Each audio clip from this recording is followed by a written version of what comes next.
Le monde perdu, chapitre 6. J'étais le fléau de Dieu. Nous tournâmes dans Vigo Street, entre les deux rangées de sombres portails qu'aligne cette voie aristocratique, nous gagnâmes un long passage gris-brun, au bout duquel Lord Roxton poussa une porte, tourna un commutateur, et de nombreuses lampes, s'allumant sous des abat-jours de couleur, baignèrent d'un rayonnement vermeil devant nous toute une vaste pièce. Arrêté sur le seuil, j'eus à première vue l'impression d'un confort et d'une élégance extraordinaires, dans un cadre d'énergie masculine. Le luxe d'un homme de goût frayait ici avec le désordre insouciant d'un célibataire. De somptueuses fourrures, d'étranges nattes bariolées venues de quelque bazar d'Orient, s'étalaient partout à terre. Des tableaux, des gravures, dont mes yeux, encore qu'ignorants, ne pouvaient méconnaître ni la rareté ni le prix, se bousculaient au mur. Des portraits de boxeurs et de danseuses, des vues de course alternaient avec un voluptueux Fragonard, un Martial Girardet, un Turner plein de rêves. Sur ce magnifique pêle-mêle trônaient des trophées de toute nature qui me rappelaient que Lord Roxton était l'un des sportsmen et des athlètes les plus réputés de son époque. Deux rames entrecroisées au-dessus de la cheminée, l'une bleu sombre, l'autre couleur cerise, attestaient le vieux champion d'Oxford et du Linder Club. Et voisinant avec elle, des fleurets, des gants de boxe évoquaient la suprématie de l'escrimeur et du pugiliste. La pièce était comme lambrissée de têtes de gibier, les plus belles qu'un chasseur eût pu rapporter de tous les pays du monde, et dominée par l'une des plus rares, la tête du rhinocéros blanc de l'ado, lipue et dédaigneuse. Un moelleux tapis rouge couvrait le parquet. Au centre se dressait une table Louis XV, noire et or, et sur ce meuble, bijou ancien que déshonoraient des traces de verre et des brûlures de cigares, il y avait un nécessaire de fumeur, en argent, près duquel reluisait une cave à liqueur. Sans desserrer les lèvres, mon hôte prit un siphon, emplit 2 grands verres, me montra un fauteuil, posa devant moi l'une des boissons qu'il venait de préparer, me tendit un long havane doux, et, s'asseyant à son tour, me regarda longtemps, bien en face de ses yeux hardis, scintillants, limpides, qui avaient le bleu froid d'un lac de glacier. Derrière le léger rideau que tendait entre nous la fumée de mon cigare, je notais les détails d'un visage avec lequel m'avaient déjà familiarisé les photographies. Le nez très busqué, les joues fatiguées et creuses, les cheveux d'un rouge vermeil dégageant le front et les tempes, les moustaches frisées et viriles, la barbiche en pointe sous un menton saillant. Quelque chose de Napoléon III, quelque chose de Don Quichotte, et néanmoins quelque chose qui était, dans son essence même, le gentilhomme campagnard anglais, vif, alerte, passionné de plein air, de chiens et de chevaux. Le vent et le soleil lui avaient recuit la peau. Ses sourcils touffus et proéminents donnaient à son regard une expression de quasi-férocité, que ne corrigeait certes pas l'énergie d'un front sillonné de rides. Maigre et du reste bâti en vigueur, il avait souvent prouvé que peu d'hommes en Angleterre étaient capables d'un effort plus soutenu. Il mesurait 6 pieds de haut, mais une certaine rondeur des épaules lui faisait perdre de sa taille. Et tel il m'apparaissait, tandis que, mordillant son cigare, il m'observait lui-même, fixement, dans un long et lourd silence. « Eh bien, jeune homme, dit-il enfin, nous avons fait le saut tous les deux.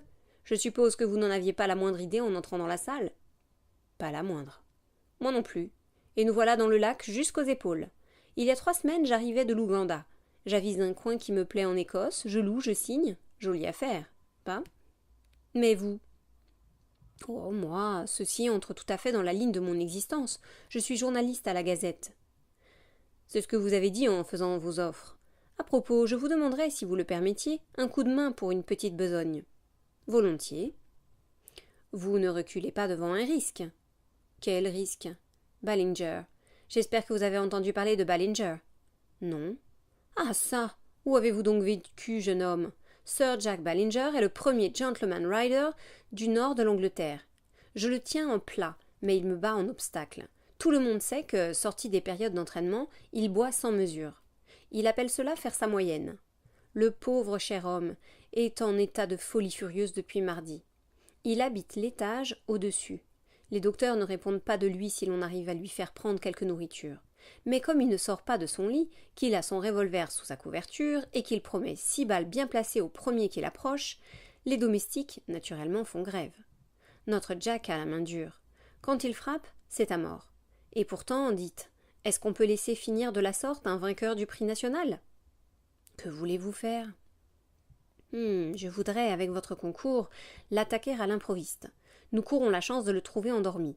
Au pis-aller, il n'atteindra jamais que l'un de nous deux, et l'autre saura bien s'en rendre maître. Si nous parvenions à le rouler dans son traversin, nous lui administrerions avec une sonde le souper qui doit lui sauver la vie. C'était une affaire grave qui venait là me surprendre dans l'exercice de ma profession. Je ne me pique pas de bravoure. Mon imagination irlandaise me fait de l'inconnu un épouvantail, mais en même temps j'ai l'horreur de la couardise et la terreur d'en paraître affligée. Comme ce 1 de l'histoire, je me jetterais dans un précipice pour peu qu'on m'en défiât. Et ce faisant, j'obéirais à un sentiment de crainte orgueilleuse plutôt que de courage. Aussi, bien que j'eusse tous les nerfs contractés à l'idée du fou alcoolique que je me représentais là-haut dans sa chambre, je répondis avec tout le détachement possible que j'étais prêt. Et les inquiétudes que crut devoir encore manifester Lord Roxton ne m'irritèrent que davantage. « Ce n'est pas d'en parler qui arrangera rien, lui dis-je. Allons. Nous nous levâmes. Mais alors, avec un petit ricanement satisfait, il me tapa 2 ou 3 fois dans la poitrine, et, me forçant enfin à me rasseoir. « Ça va bien, mon garçon, dit-il. Vous ferez l'affaire. » Je le regardai avec surprise. Je me suis occupé moi-même ce matin de Jack Ballinger. Par bonheur, il tirait d'une main mal assurée. Sa balle troua simplement la manche de mon kimono. Nous jetâmes un veston sur lui, il se lèvera dans une semaine. Sans rancune, n'est-ce pas, jeune homme? De vous à moi, soit dit entre les 2 yeux. Je tiens pour extrêmement sérieuse cette expédition en Amérique du Sud, et je ne désire pour compagnon qu'un homme à qui je puisse faire confiance. J'ai pris votre mesure et conviens que vous n'y perdez pas. Songez que nous aurons à nous partager la besogne, car pour ce qui est du vieux Summerlee, nous devrons commencer par le nourrir au biberon. À propos, êtes-vous le Malone en qui l'on voit déjà un des meilleurs joueurs de rugby pour l'Irlande? Il me semblait me rappeler votre visage. Sauf empêchement, il ne m'arrive pas de manquer un match de rugby, car c'est le jeu le plus mal qui nous reste. Mais je ne vous ai pas fait venir ici pour vous parler de sport. Nous avons des dispositions à prendre. Voici, à la première page du Times, la liste des prochains départs de paquebot. Il y a, mercredi en 8, un navire pour Para. Si vous et le professeur n'y voyez pas de difficulté, nous devrions le prendre. Bon, je m'entendrai avec lui. Et votre équipement? Mon journal y pourvoira. Maniez-vous le fusil? Comme un vrai territorial d'Angleterre. Si mal que cela? Oh Seigneur! Mais c'est donc la dernière chose que vous autres jeunes gens songiez à apprendre? Ruche d'abeilles sans aiguillon? Vous ferez une jolie tête quand on viendra un jour ou l'autre vous chipper votre miel. Il faudra pourtant bien que vous sachiez manier un fusil là-bas, en Amérique du Sud. Car si votre ami le professeur n'est ni un fou ni un menteur, nous ne reviendrons pas sans avoir assisté à d'étranges choses. Voyons un peu. Il se dirigea vers un placard de chêne dont il écarta les portes. Des rangées de canons parallèles brillèrent comme des tuyaux d'orgue. Que pourrais-je bien prélever pour vous sur mon arsenal? L'un après l'autre, il prit une série de magnifiques rifles, les ouvrant, les refermant avec un bruit sec, et les caressant comme une mère ses petits avant de les remettre en place. Voici un Bland Express, calibre 577, poudre Axite. C'est avec lui que j'ai eu ce gros camarade. Il désignait du regard le rhinocéros blanc. 10 yards de plus, et c'était lui qui m'ajoutait à sa collection.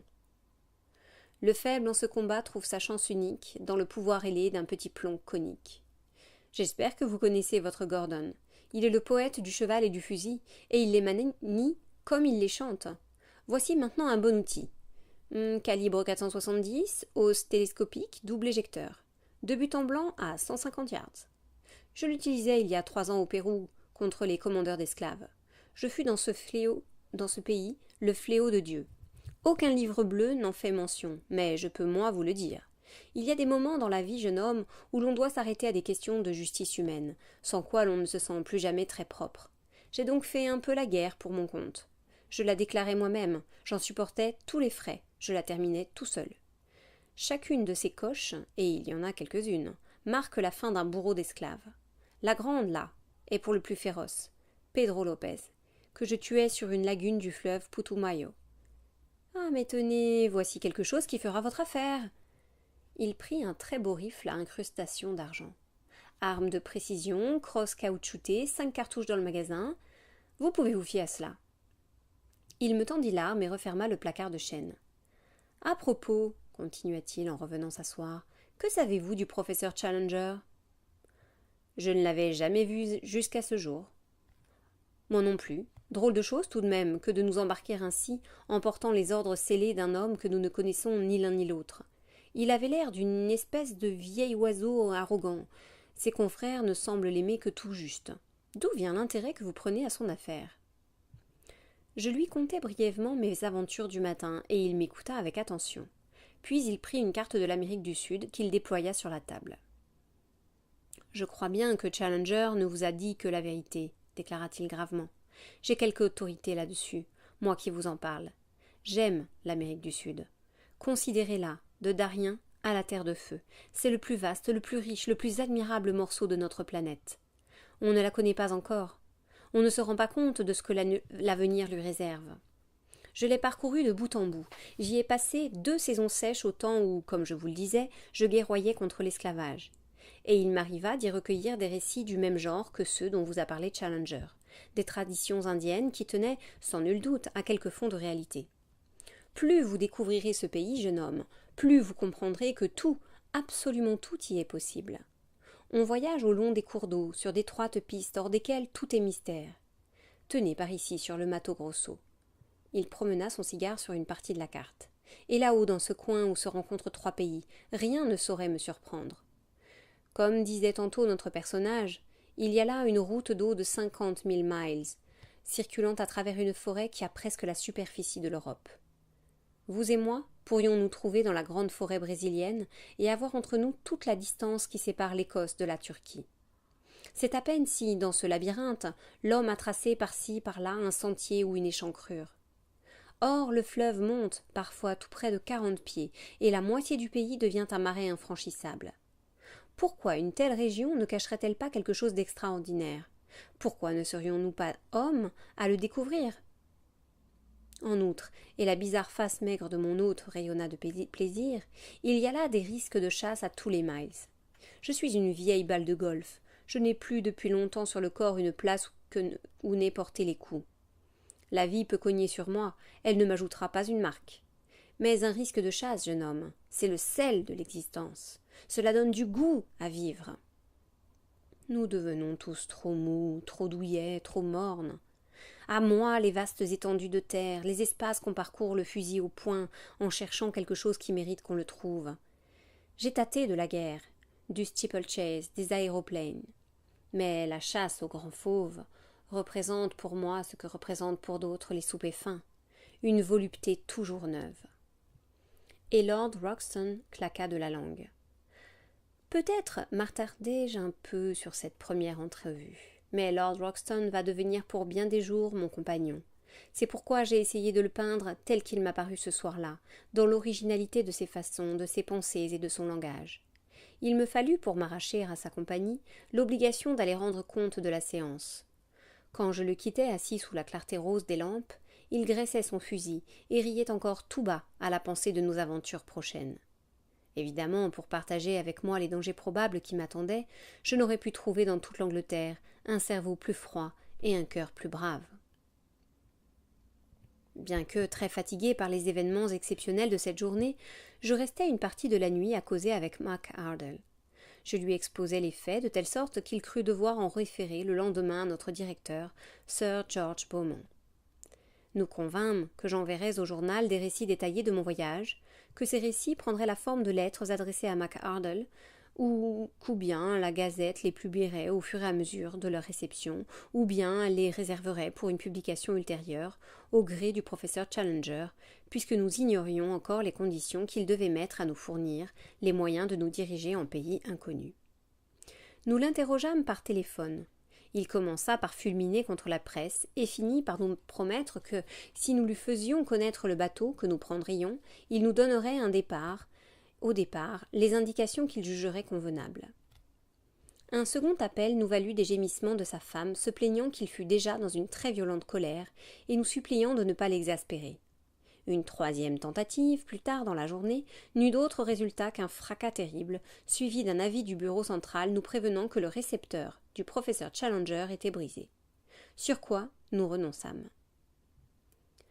Je cesse désormais de m'adresser directement au lecteur. Si je dois continuer à lui parler de moi, ce ne peut plus être que par l'entremise de mon journal. Je laisse aux mains de mon directeur ces quelques pages, simple préface à l'histoire de la plus surprenante expédition qu'on ait jamais entreprise. Si je ne reviens pas en Angleterre, on saura du moins comment l'affaire s'engagea. C'est dans le salon du paquebot Francisca de la compagnie Booth, d'où elles s'en iront, par la voix du pilote, dormir dans le coffre de McArdle, que je trace encore ces notes. Je voudrais les clore par un tableau qui est le dernier souvenir que j'emporte du pays. Une brumeuse et froide matinée à la fin du printemps, une pluie pénétrante et glaciale. 3 silhouettes, luisantes sous des imperméables, se dirigent au ras du quai vers la passerelle du grand paquebot où flotte le pavillon de partance. Devant elles, un porteur pousse un chariot surchargé de malles, de couvertures, d'étuis à fusil. Le professeur Summerlee, long, mélancolique, traîne la jambe et baisse la tête, comme accablé de tristesse. Au contraire, Lord Roxton s'avance d'un pas vif, et son ardent visage osseux resplendit entre son cache-nez et sa casquette de chasse. Quant à moi, toute ma personne respire sans aucun doute la joie d'en avoir fini avec les tracas des préparatifs et l'ennui des séparations. Soudain, comme nous arrivons au navire, un cri retentit derrière nous. Le professeur avait promis d'être là, et nous le voyons qui s'empresse à nous rejoindre, soufflant, rouge, furieux. « Non merci, dit-il, j'aime beaucoup mieux ne pas monter à bord. Je n'ai rien à vous dire que quelques mots, et je vous les dirai parfaitement où nous sommes. Veuillez ne pas croire que je me sente la moindre obligation envers vous parce que vous faites ce voyage, car c'est pour moi une chose indifférente et dont je me refuse à vous savoir aucun gré. La vérité est la vérité. Nul rapport de vous ne saurait l'affecter, quelque émotion qu'il suscite, quelque curiosité qu'il satisfasse chez un tas de gens sans importance. Vous trouverez sous ce pli scellé mes instructions pour votre édification et votre conduite. Vous l'ouvrirez quand vous aurez atteint une ville sur l'Amazone qui s'appelle Manaos, mais seulement à la date et à l'heure marquée sur l'enveloppe. M'exprimai-je clairement ? Je remets à votre honneur le respect de mes conditions. Non, monsieur Malone, je ne fais pas de restrictions pour votre correspondance, puisque aussi bien votre voyage n'a qu'un but de publicité. Mais je vous demande de ne rien préciser en ce qui concerne votre destination et de ne laisser rien paraître qu'à votre retour. Au revoir, monsieur. Vous avez quelque peu atténué la rigueur de mes sentiments pour la triste profession que vous exercez. Au revoir, Lord Roxton. La science, autant que je sache, est pour vous lettre morte, mais félicitez-vous des chasses qui vous attendent. Vous aurez sans doute l'occasion de raconter dans le field comment vous avez remporté le dimorphodon volant. Au revoir, vous aussi, professeur Summerlee. Si vous êtes encore susceptible de progrès, ce dont je doute, vous reviendrez à Londres plus savant. Il pirouetta sur ses talons, et l'instant d'après je pus voir, du navire, sa forme trapue se balancer à distance, tandis qu'il regagnait son train. Mais voici que nous descendons la Manche. La cloche sonne une dernière fois pour les lettres. Le pilote nous quitte. Nous prenons la route du large. Puisse Dieu bénir ceux que nous laissons et nous ramener sains et saufs.